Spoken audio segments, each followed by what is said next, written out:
فساتين ولا حتى يتألم غنى. النهارده مع أمسية جديدة لصالون همسات هلالية وتكريم شخصية هذا الشهر دكتور أحمد رجب. تحدى أشياء كثيرة حتى يكون دكتور أحمد رجب. نتعرف على دكتور أحمد رجب من الصغر إلى الكبر. أولا أرحب بحضرتك سماح، أرحب بصالون همسات هلالية. شرفتوني ونورتوني بترتيب متواضع. أحمد رجب، هنقول أحمد رجب شخصية عادية، شخصية بسيطة الحمد لله. مواليد 11/6/1980،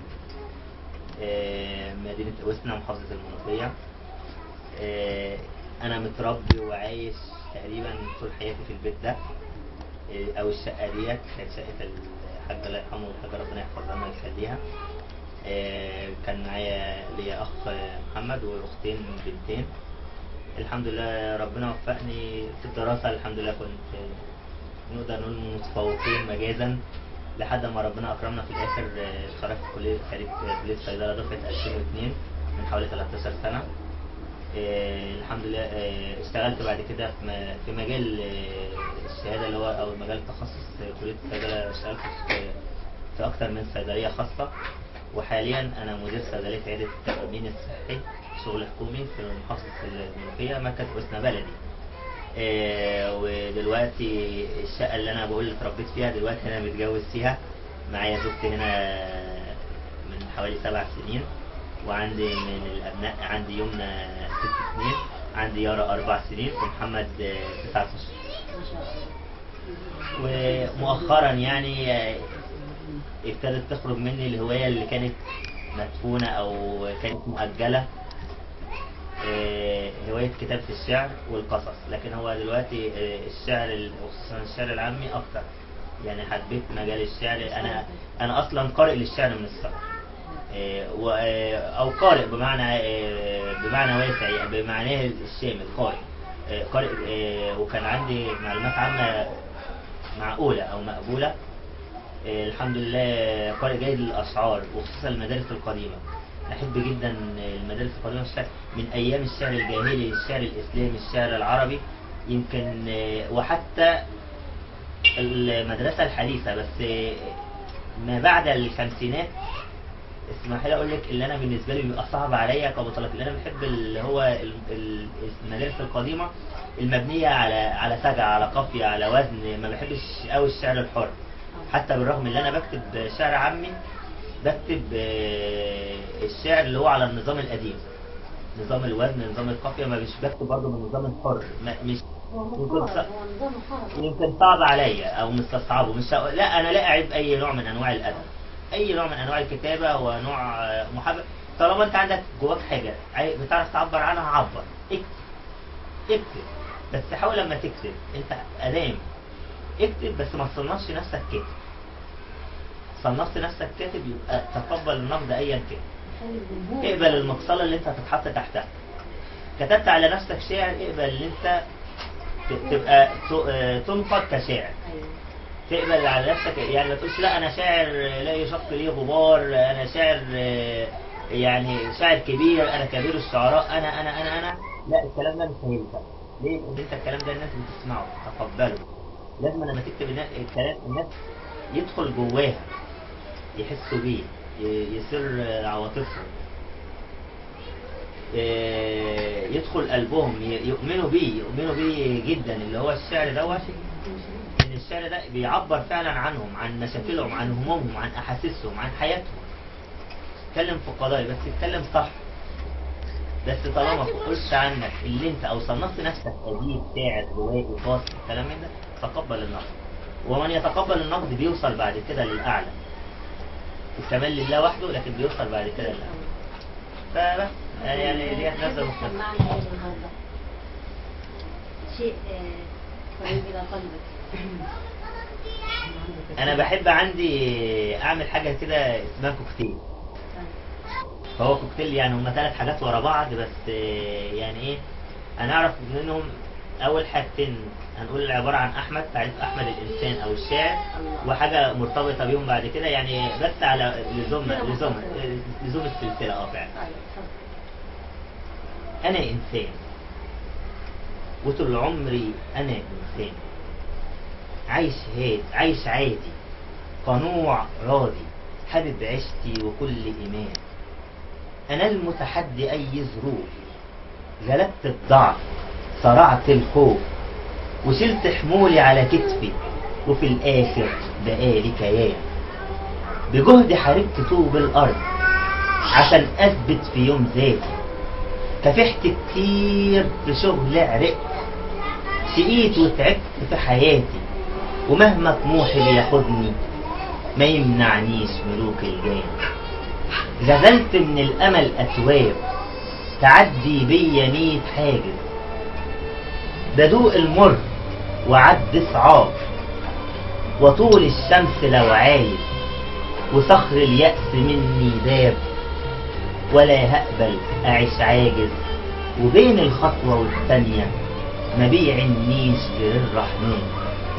بعقل حكيم وبفكر لأي جبان قراره ضعيف، وطيبة قلب بتنور لقاسي في بصيرته كفيف، ودايما كتف بيعكس قليل الهمة والكسلان، ومهما تعاند الدنيا هعيش دايما واكون انسان.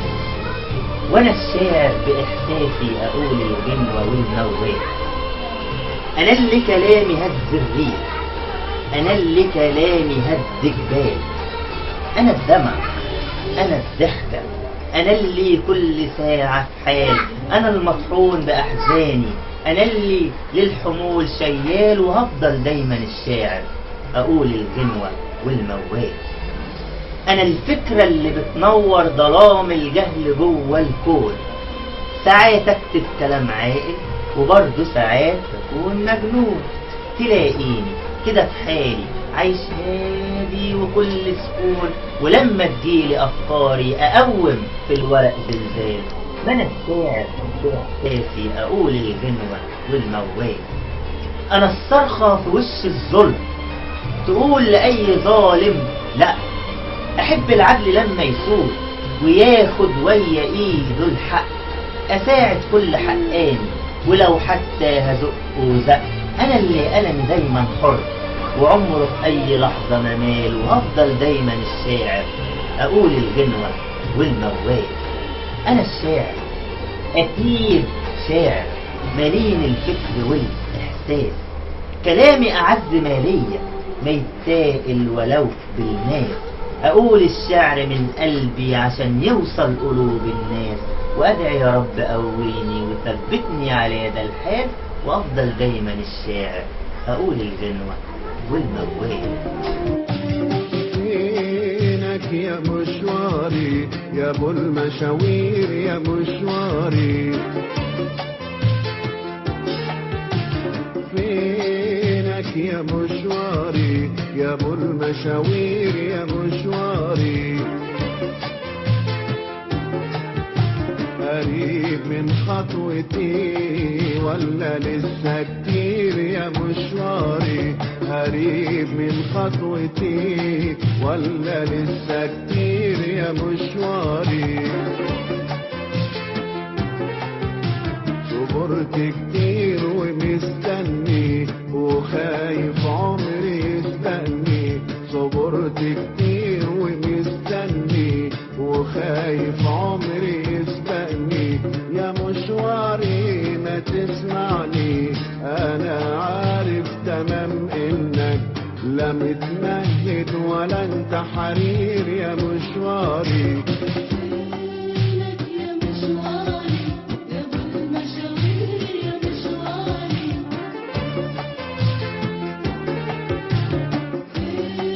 وكالعادة يلملم الحروف فوق ويعملها عقود للفل. النهاردة معانا الأم المثالية اللي لولاها ما كانش يبقى معانا أحمد رجب. ماما ازيك؟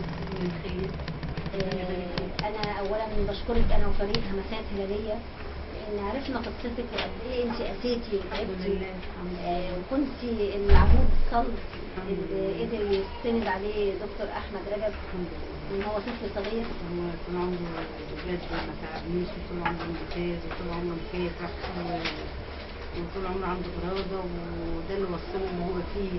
هو ده اللي انا عايزه اعرفه من حضرتك. هو ده اللي يعني وصله هو فيه، في الإرادة بتاعته والفتح بتاعه والثقة ايوه والنفس، دي أهم شيء يعني. احنا بنعتبر دكتور احمد رجب الحمد يعني لله. خير مثال لنا الحمد لله. وانا دخلت وقدوة. الأم المثالية عشانه 4-5 مرات، إذاعة وسط الدلتا، وفي الشغل عام التأمين الصحي، وفي مجلس المدينة، ومؤخرا كان مؤسسة بنت الحجاز في القاهرة، في القاهرة بردك في احتفالات عيد الأم اللي فاتت. طب كرموني احكي يا هناك ماما. في بيت الحجاز بردك، ودون مثالية ودون بردك هدية، وبقيت سعيدة اللي أنا شايفة إني يعني وصل وحابب الحاجة اللي هو فيها ديت، الشعر والكلام ده، وصل يعني كده، دي سعادتي. وبعدين بحب أروح معاه وما اسيبوش عشان ايوه انا يعني كنت عايزه اعلق على الجزئيه ديت، ان ماما الحاجه دايما في اي ندوه في القاهره، دكتور احمد رجب من محافظه المنوفيه، فاي ندوه في القاهره هو بيلبيها وعمره ما رفض بصراحه ندوه او وانا أمسية. بشجعه واروح معاه وما بيسيبوش، أيوة. وكل حبايبه وكل اصحابه وكل الناس عارفاهم زي ما هو عارفهم بالظبط، وكلهم بجد بجد يعني أكيد حضرتك دعياله بيحبوه بالناس، جدا. الحمد من لله. حبه وبعدين وربه. عرفت الناس كنوز يعني. أيوة. لما عرفت الناس دي كنز لوحده ايوه يعني. والحمد لله اللي هو يعني يعني احكي انت لنا حاجه دي خلاص. ازاي قدر يتحدى الاعاقه والتعب، وقد ايه قدر يبقى افضل من ناس كتير عندهم كل الرفاهيات الحمد لله. ما قدروش يوصلوا لدكتور احمد رجب. الحمد لله. ده نعمة من عند ربنا، وفي العزيمة بتاعته والإرادة، ايوه ويعني والثقة بالنفس. هو خريج صيدله. خريج من الصيدلة، طلع ازاي كان أول. يقدر يروح الجامعه والمسافه؟ انا اعرف ان المسافه كبيره جدا. كان بيركب قطر المشي، وينزل من القطر يركب ميكروباص، وينزل ميكروباص يمشي لغاية ما يخش الجامعة. داخل الجامعه كمان في مسافه كبيره بيمشي. جدا للمشي. لا ده هنا محاضرة في الدور الأول، لا في محاضرة في الدور السادس، لا محاضرة في الكلية اللي جنبك بتاعت الآداب، لا محاضرة كده.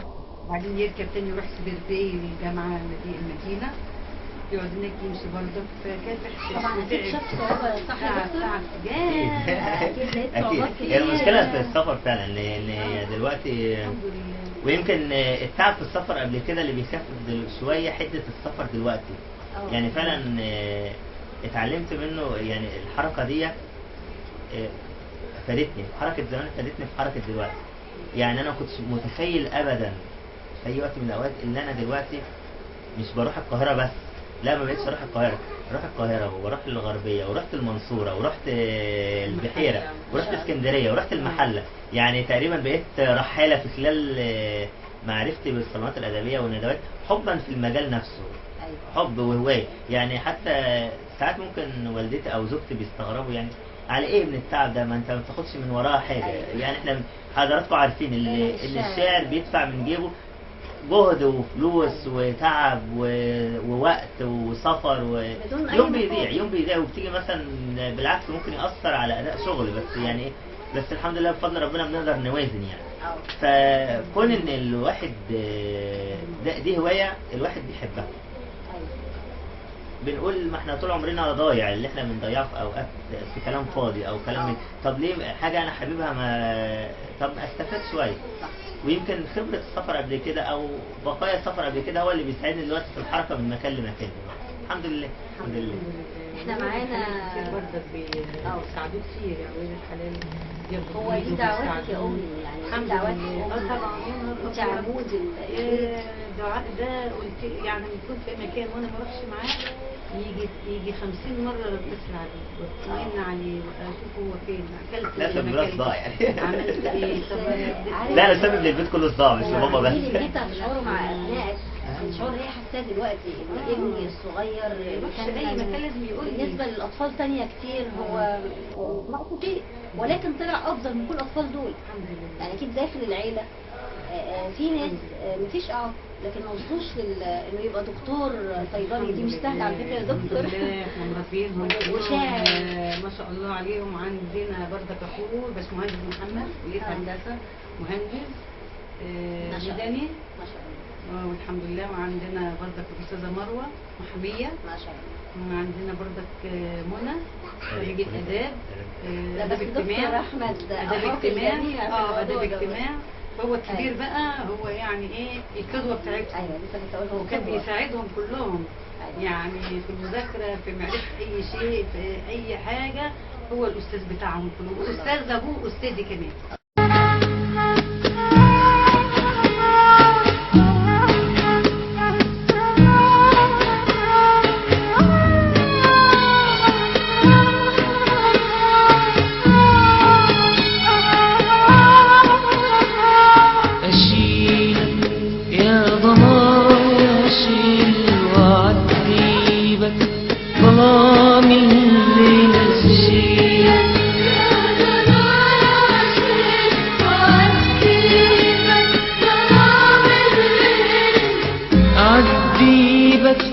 بلاد الكون وخطيبك بحور الويل.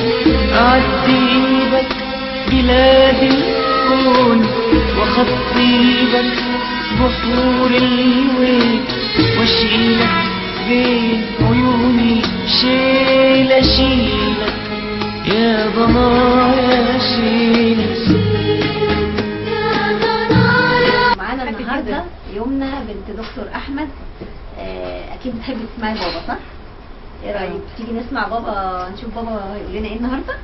هيقول ايه؟ بابا يقول ايه؟ يمنى وايه؟ بابا يقول ايه؟ هتقولي معايا؟ يلا علي صوتك. طب هنقول كده. عايزه بابا يقول ايه؟ طب يلا يا بابا يقول يقول إيه؟ يمنى ويارا وابتسامتهم اصل ماليش هما وامي دايما ارجع جد علشان اخدهم بين واسمع افضل الاعب فيهم جامد واسمع صوتهم يملى. يمنى ذكية بس مش بتبطل يوم تجري وتلعب وبتتنطط دايما هارية الحيط. ويارا القمر الحلوة النونو دي يا اخواته والسل دايما الاعب فيها ولاغي علشان بسمة في عينها. رب تخلي ليا بناتي واحفظهم لي كمان واحفظهم لي كمان من العين وتخليهم بكرة عرايس حلوة جميلة بعلم. ودي ضيع عيوني في يمنى ويارا وابتسامتهم تملى حياتي. اصلي ماليش غيرهم في الدنيا هم امي وبرضه اما هي امي. ايوه امي قلب دافي وحضن شافي نبع صافي من الحنان. هي دايما حاسه ألمي روحها عايشة جوه دمي حتى من غير أي كلمة. هي دايما شايلة همي أصل أمي دنيتي بلقى وياها الأمان. لو في مرة كنت جايب أي من أكلها حتى لو كانت عيش بملح برضو عاشق طبخها. أصل ريحة طبخ أمي كان يجوع منها الجيران. هي جوه قلبي ملكة عايشة وسط الناس كهانم.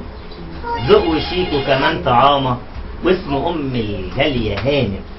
هي حلوة وروحها حلوة جوه قلبي أحلى جنوة صعب تتكرر كمان. هي أمي أيوة أمي سكنة روحي سكنة قلبي مهما صارت مهما غضبت برضو ترجع تاني جنبي.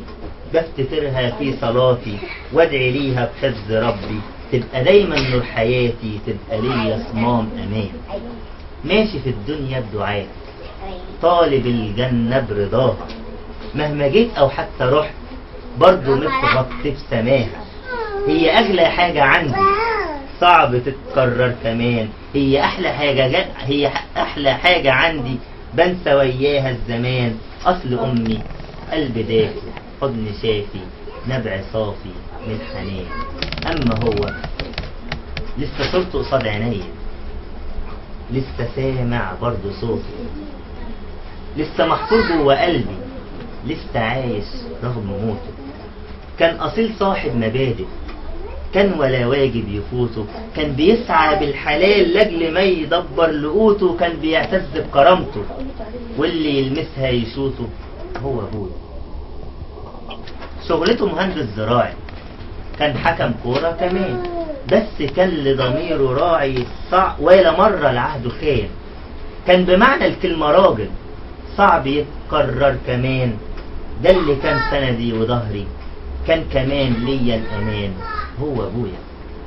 رغم إن صوته عالي بس كان مليان حنان، لما كان للناس إمام يا سلام يا سلام سلم كمان، ولا صوته في الأذان كان جنان، كان يدوي في المكان، كان بيملى القلب راحة، كان بيملاه بالإيمان هو أبويا.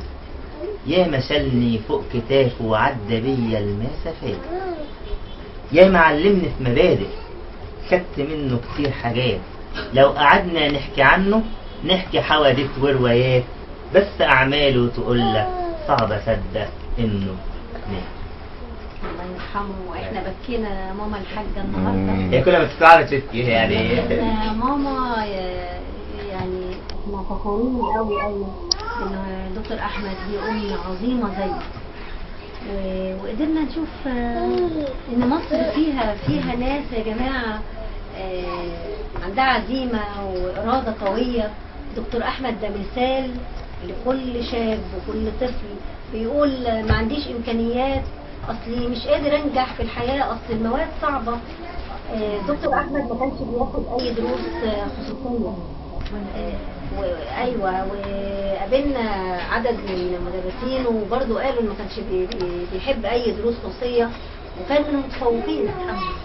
اذا وراء كل عظيم امراه، واضح ان دكتور احمد وراء امرأتين.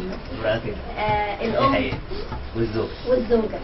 بس الزوجة بتحتجب عن الظهور قدام الكاميرا يعني. الزوجة خجولة يعني بس لا أنكر فضلها إن هي فعلا بنت أصول. خلينا نختصر كل المعاني في كلمة بنت أصول. إنسانة محترمة شايلانه وشايلة بيته وعيالي يعني. الله عليك يا دكتور، يعني هو جاب كل المعاني الجميلة في كلمة بنت أصول. على أصل أدور. لا أيوه لا هي لا تستاهل كل كلمة. هو محمد حتى يعني بيثبت حضور. محمد بيثبت حضوره برضه ما ينفعش يعني. ازاي انا عايزه اقول بس مهندس محمد يعني وبيت خير، عشان كده حبيت اصوره بشكل بطبيعته. بيت دكتور احمد. هو بس محمد قال لسه ما اتعملتوش قصيده، فهو اللي زعلان بيقول يعني انا موجود يعني. هو برضه بيثبت وجود. بيثبت طبعا يعني ما ينفعش يعني. انا سعيده بالالفه واللمه الجميله ديت اللي مش موجوده في بيوت كتير. بيتكم مليان بالحب والخير. الحمد لله، ده نعمه. ويومنا النهارده اسعدتنا مع بابا، وفي يارا محتجبه برضه على الكاميرا زي بابتها. زي ماما. احنا هنا اللي معايا سما بنت اختي الكبيره يعني. ويومنا اكبر احفاد العيله او بنت الكبيره على فكره برضه. دي بنت الكبيره ما شاء الله. دي يعني مش حفيده بس. بكره هنشوف حماده دكتور كبير وشاعر كبير زي بابا. لا هو شاطر. محمد اللي هطلع لعب كوره بيكسبوا. والله ما شاء الله بنشوف كتير يا الشارع احنا بنخسر فيه فلوس. بس كفايه ان كلمتك مسموعه، ولولا كلمتك مسموعه كناش احنا نبقى هنا بنصور مع حضرتك، وما كانتش تبقى ماما ام مثاليه 4 مرات على التوالي. بجد انا بشكر دكتور احمد رجب، شاكرين وسعداء بوجودكم معانا، شرفتونا ونورتونا، وبجد سعداء جدا. بنقدم لك شيء بسيط كده من صالون همسات هلالية. جميل. بشكرك يا دكتور جدا. حماده يلا شارك بابا معانا بقى. شارك.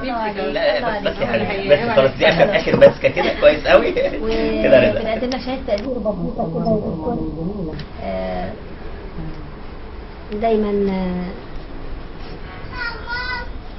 تسعدنا بكتاباتك الجميلة الخفيفة اللي بتوصل من القلب للقلب. شكرا جزيلا. شكرا حضرتك، نورتوني حضرتك. نشكرك يا استاذ عمرو، نورتوني جدا. نكرروا الزيارة ان شاء الله. ان شاء الله باذن الله. زيارة اخوة ومودة ان شاء الله دايما. ان شاء الله. ممكن تختم بايه؟ ممكن اختم بايه؟ الوطني. لا هنقول ولا هجيب قصيدة.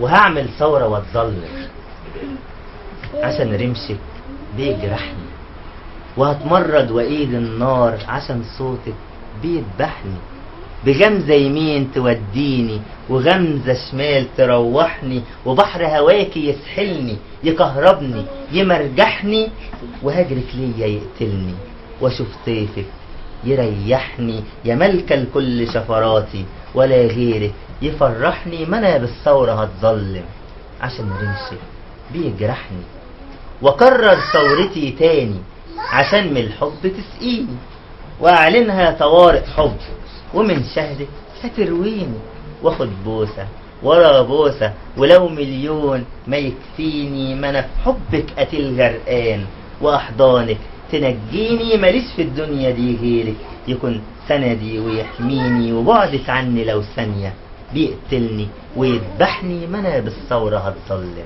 عشان رمشك بيجرحني، عشان رمشك بيجرحني. الله عليك يا دكتور، الله عليك. كنا معكم من المنوفية، ودايما صالون همسات هلالية بيذهب لو لآخر الدنيا مع كل مبدع متميز متفوق زي دكتور أحمد رجب. نشكركم وسعدنا بكم، سعدنا بكم برضه، وإن شاء الله مع مبدع جديد وليلة جديدة وهمسات هلالية.